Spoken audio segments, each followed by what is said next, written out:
Di ruang itu juga ditemukan uang tebusan, senjata, jarum suntik, dan juga buku harian. Jadi dengan adanya sejumlah barang bukti yang kuat tersebut, Dr. Vinnet dinyatakan sebagai Rudra. Kemudian pimpinan CBI meminta pendapat Anjali.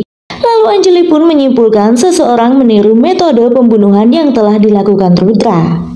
Rachel juga melaporkan bahwa nomor sosok yang mengaku Rudra tak bisa dilacak oleh teknologi mereka.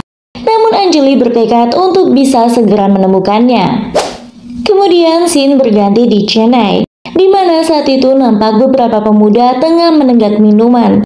Salah satu dari mereka adalah saudara laki-laki Anjali bernama Arjun. Kala itu Arjun tengah menghadapi masa sulit dalam hubungannya dengan Kritika Rao, sang kekasih. Arjun dan Kriti baru saja putus, namun Arjun mulai merindukan Kriti. Sayangnya Kriti sudah tak menanggapi Arjun lagi. Hal itulah yang membuat hati Arjun galau. Sementara di kantor CBI, pers mendesak mereka untuk memberikan tanggapan atas pernyataan sosok yang telah mengaku sebagai Rudra beberapa waktu lalu.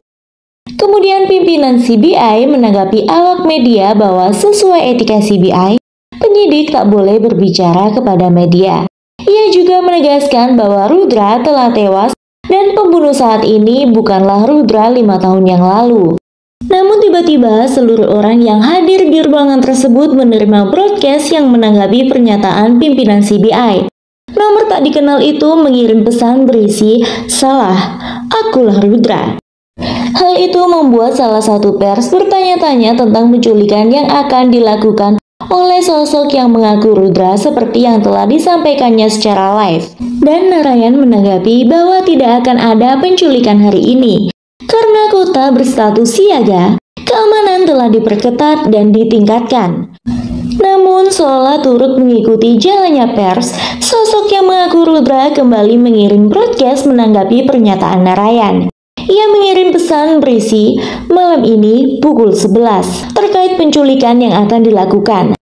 Akhirnya CBI pun menyudahi jumpa pers itu. Kasus Rudra yang kembali menghebohkan membuat pimpinan CBI meminta Anjali dan timnya untuk menangani kasus tersebut, mengingat Anjali pula lah yang menangani kasus Rudra sebelumnya. Anjali sendiri telah membaca bahwa motif Rudra kali ini bukan untuk uang tebusan, melainkan untuk mempermainkan Departemen Kepolisian dan mencoba mempermalukan CBI di depan media. Sesaat kemudian, Anbu Resan melaporkan bahwa Inspektur Nageswar yang menyidik kasus penculikan Vignesh Hegde datang menemuinya. Nages memberikan kepingan VCD berisi pengancaman saat penculikan Vignesh. Sosok yang mengaku Rudra menutup sebagian wajahnya menggunakan syal hingga hanya menyisakan mata saja. Tapi di tengah pemutaran, VCD tersebut macet sebab terdapat goresan pada kepingannya setelah dibersihkan Nages. Namun Anjali yang teliti menangkap refleksi layar TV dari isi VCD, di mana refleksi itu menampilkan sebuah acara televisi yang tayang pada pukul 5.15 sore. Maka saat itulah Vignesh yang ada di lapangan golf diculik. Jadi Anjali menyimpulkan bahwa video tersebut dibuat di tempat yang berjarak 40-45 menit dari lapangan golf.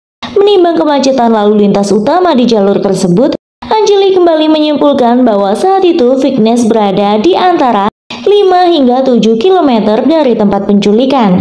Anjali juga menemukan tulisan terbalik di kaca dalam video, dan seketika ia dapat menemukan lokasi penyekapan Vignesh saat itu. Sayangnya Nages tak secerdas Anjali dalam menangani hal ini. Lalu Anjali menyuruh Nages meninggalkan ruangannya. Malam itu di tempat lain, lagi-lagi operator CCTV ditemukan sudah tak bernyawa, dan satu persatu monitor CCTV mengalami gangguan. Sosok yang mengaku Rudra berjalan melintasi lorong sebuah hotel, lalu menekan bel salah satu kamar. Saat dibuka, sosok tersebut menghajar seorang pemuda hingga tumbang. Kemudian scene berganti di mana seorang menteri yang kehilangan putranya bernama Swarup bersama CBI hanya menemukan mobil Swarup saja. Lalu masuk panggilan tanpa nomor dari sosok yang mengaku Rudra. Ia mengatakan bahwa Swarup ada di bagasi mobil namun tubuhnya telah dililit oleh rakitan bom berdaya ledak tinggi. semua bisa menjadi pemicu ledakan termasuk kabel yang terguncang. Hingga 200 meter pun akan terkena ledakannya.